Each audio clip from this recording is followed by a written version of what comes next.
ये किसी मानव की लीला नहीं है, ये भगवान की लीला है। किसकी लीला है? और भगवान क्या करता है? सबको सुख देता है। तुम्हें सुख न दे तो तुम भगवान बदल लेते हो। तुम उससे कुछ मांगो और तुम्हें न मिले तो तुम अपना देवता बदल लेते हो। बदलते हो कि नहीं? I don't believe in God because he doesn't give me what ever I want. वो मुझे वो नहीं देता जो मैं चाहता हूं। मैं मांगता हूं, वो देता ही नहीं। बदल लेते हो भगवान। दूसरी बात, भगवान कौन है? वो सिर्फ 16,108 पटरानियों का पति है क्या? या सिर्फ मानवों का पति है वो जड़ चैतन्य सबका पति है। किसका पति है? जड़ चैतन्य इस संसार में जो है वो सबका पति है, इसीलिए उसका नाम जगतपति है। क्या नाम है? जगतपति। और अपने पति के साथ हाथ पकड़ के नाचना क्या पाप है? जवाब दीजिए। अपने पति का हाथ पकड़ के नाचना क्या पाप है? पाप तो दूसरे के पति का हाथ पकड़ के नाचने में है।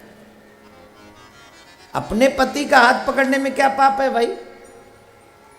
अब आप कहेंगे महाराज गोपियों का असली पति कौन? बोले गोपियों की छोड़, पहले तू बता तेरा असली पति कौन? गोपियों की बात तो बाद में ना समझ में आएगी, पहले तू अपनी औकात तो समझ ले। तेरा पति कौन है? ये मर्दाना, ये मर्दाना है तुम्हारा पति। ये तो सिर्फ 10-20 साल के लिए किराए का पति है, 25-50 साल के लिए किराए का पति है। असली पति जिसने तूने कभी जिसे अपना माना नहीं, वही तेरा असली पति है। जब तू मां के पेट में था तब भी तेरा पेट भर रहा था। जब दुनिया ने तुझे ठोकर मार दी वो तब भी तेरा पेट भर रहा था। जब दुनिया ने तुझे अस्वीकार कर दिया वो तब भी तेरा केयर कर रहा था। He is the my husband. वो हमारा पति है। अब आप कहेंगे भाई लोग समझ रहे होंगे तो स्त्रियों की बात हो रही। भाई स्त्रियों की नहीं हो रही, तुम्हारी भी हो रही है। पूछे हमारी कैसे हो रही? जवाब दीजिए। आत्मा होती है कि होता है? जवाब दीजिए। आत्मा होता है। वैसे बिहार में सब उल्टा ही ना कर देते हैं। बिहार में कभी कभी हमने सुना है उल्टा कर देते हैं। नहीं कि स्त्री को भी पुरुष लिंग में बदल देते हैं, ऐसा कुछ। पुरुष लिंग को स्त्री लिंग में, हम क्या ऐसा कुछ सुना था मैंने। हो जाता ना कभी कभी। लेकिन छोड़िए, पहले बताइए स्त्री आत्मा होती है कि होता है? होती है ना। जो होती है उसका तो पति होगा भाई। जो होता है उसकी पत्नी होती है, और जो होती है उसका, बोलिए, पति होता है। आत्मा होती है तो इसको पति चाहिए कि नहीं? आत्मा चाहे स्त्रियों की हो चाहे पुरुषों की हो, आत्मा सबकी होती है। और इस आत्मा का जो पति है वो परमात्मा है। और उस परमात्मा के साथ जब इस आत्मा का संबंध बनता है तब जाके रास उत्पन्न होता है। तब जाके रास उत्पन्न होता है मेरे भाई। हम लोग भटके हुए हैं इसलिए हमें कृष्ण समझ में नहीं आता। हम लोग नातुच्छ हैं इसलिए हमें कृष्ण समझ में नहीं आता। कृष्ण को समझने के लिए पहले हमें गोपी बनना पड़ेगा। क्या बनना पड़ेगा? जोर से बोलिए। और गोपी ड्रेसअप की जरूरत नहीं, मन को ड्रेस करने की जरूरत है। जब मन ड्रेस्ड हो जाए तब जीव गोपी बनता है। जब उसके मन में पिपासा जागृत हो जाए कि नहीं मैं कृष्ण की हूं, कृष्ण मेरा है। पुरुष भी गोपी बनते हैं, गोपी भाव है। और की बात छोड़िए। बरहा पीड़म नटवर बपु, नटवर बपु महादेव का बर कौन? कृष्ण। नटवर बपु महादेव बाबा की जय। हैं? उस महादेव का भी वर है। कौन? कृष्ण। बोले हमें यकीन नहीं होता। अरे तेरे यकीन न करने से क्या फर्क पड़ता है, तो है ना। जब श्री कृष्ण वृंदावन में गोपियों के साथ रास रचाते हैं तो क्या होता है जानते हो? भोलेनाथ गोपी बनकर आते हैं। क्या बन के आते हैं? आज भी गोपेश्वर महादेव का दर्शन है, वृंदावन में जाकर कीजिएगा। अब एक बात बताओ, तुम में ऐसी क्या विशेषता है जो महादेव में नहीं है? और सब देव वो महादेव, महादेव होकर भी बन गए वो गोपी। गोपी मतलब गोपाल के अंग संग का रस प्राप्त करे और पान करे, वही तो गोपी है। श्रवणों से कृष्ण को सुने, आंखों से कृष्ण का दर्शन करे, जिह्वा से कृष्ण को गायन करे, हाथों से कृष्ण की सेवा करे, पैरों से कृष्ण के धाम जाना स्वीकार करे, वही तो कृष्ण की गोपी है। हृदय में कृष्ण को विराजमान करे, वही तो कृष्ण की गोपी है। यहां जब तक बैठे हो कथा सुनते हो, यहां से जाते ही पता नहीं क्या क्या सुनते होगे, मुझे क्या पता। यहां जब तक बैठे हो भगवान का दर्शन करते हो, कथा का दर्शन करते हो, गोविंद के इस भागवत महापुराण का दर्शन करते हो, इसके बाद में घर में जाके क्या दर्शन करते होगे, हमें क्या पता। तभी तो गोपी नहीं हो आप, तभी तो नहीं है, तभी तो एक नॉर्मल कॉमन पर्सन है हम लोग। ईश्वर हर एक को नहीं मिलता। हर एक से जो थोड़ा सा ऊंचा होता है ना लेवल, जिसका लेवल मीन्स मनी वाइज नहीं, भाव वाइज, कर्म वाइज, स्वभाव वाइज।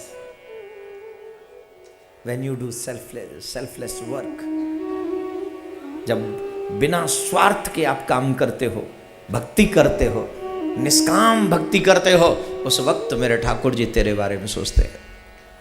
उस वक्त तुम गोपी बनते हो। महादेव बने गोपी किसकी हैं? तो तुम तो महादेव नहीं हो ना, हाड़ मास के पुतले। कसम से एक दिन ऐसे जैसे जल रही है ना सामने, वैसे ही सबको जलना है। लेकिन वो लोग नहीं जलते जो गोपी बनते हैं कृष्ण की, वो हमेशा के लिए अमर हो जाते हैं, वो हमेशा के लिए अमर हो जाते हैं, हमेशा के लिए। जय जय श्री राम।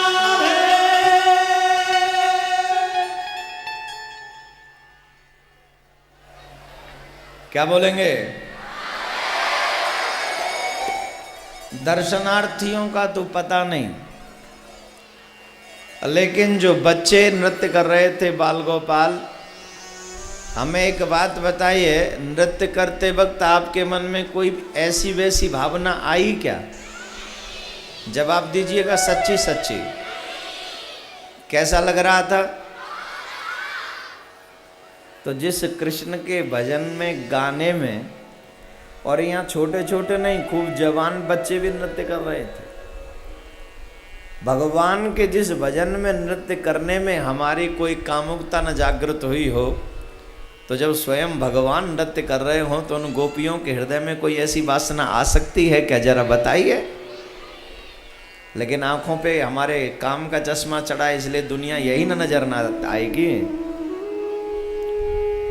स्वयं भोलेनाथ, स्वयं भोले बाबा जिस रास में सम्मिलित हुए हों, आप कल्पना नहीं कर सकते वो रास कितना सुंदर होगा।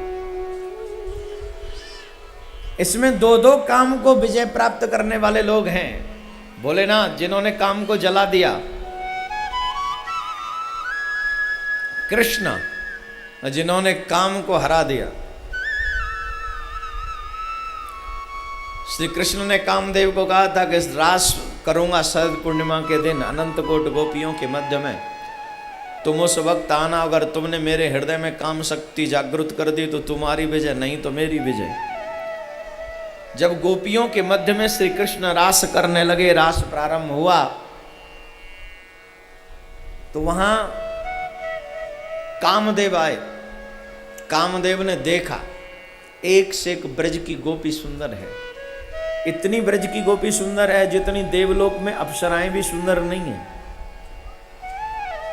सारी देवलोक की अप्सराओं की सुंदरता एक जगह पे रख दो तब जाके गोपी की सुंदरता आती है। इतनी सुंदर सुंदर ब्रज की गोपियों के मध्य में मध्य रात्रि के समय में श्री कृष्ण रास कर रहे हैं। और उस रास में जब कामदेव आए तो उस सांवरिया को देखा टेढ़ी टांग करते हुए, बंसी बजाते हुए ब्रज की गोपियों को किस तरह से मोहित कर रहे हैं। सब ब्रज की गोपियां कृष्ण के चरणों की बलिहारी जा रही है, बलिहारी जा रहे हैं। ब्रज की गोपी कह रही हैं, हे प्यारे श्याम सुंदर, वृंदावन धाम को बास भलो, जहां पास बहे जमुना पटरा। वृंदावन के निकट श्री जमुना महारानी रहती है। जो जन नहाय के ध्यान धरे, वैकुंठ मिले तिनको। जो जमुना जल में स्नान करके कृष्ण का ध्यान धरते हैं उन्हें निश्चित तौर पर वैकुंठ की प्राप्ति होती है। चारहु वेद बखान कहे, सब संत मुनि तिनके मन मानी। जमुना यमदूतन टारत है, भव टारत है श्री राधिका रानी। यमुना स्नान से जीव यमराज के यहाँ जाने से मुक्ति पा लेता है और राधा रानी के नाम जपने से जीव भवसागर से पार हो जाता है। इसलिए जोर से बोलना पड़ेगा। क्या बोलना पड़ेगा? ज्यादा पाप किए हैं, जो ज्यादा पाप किए हैं वो उनके मुंह से राधे राधे नहीं ना निकलेगा। और जितने यहां पर राधे राधे बोलेंगे उन सबका पाप उसी को न लग जाएगा। अब बोलिए, डरपोक कहीं के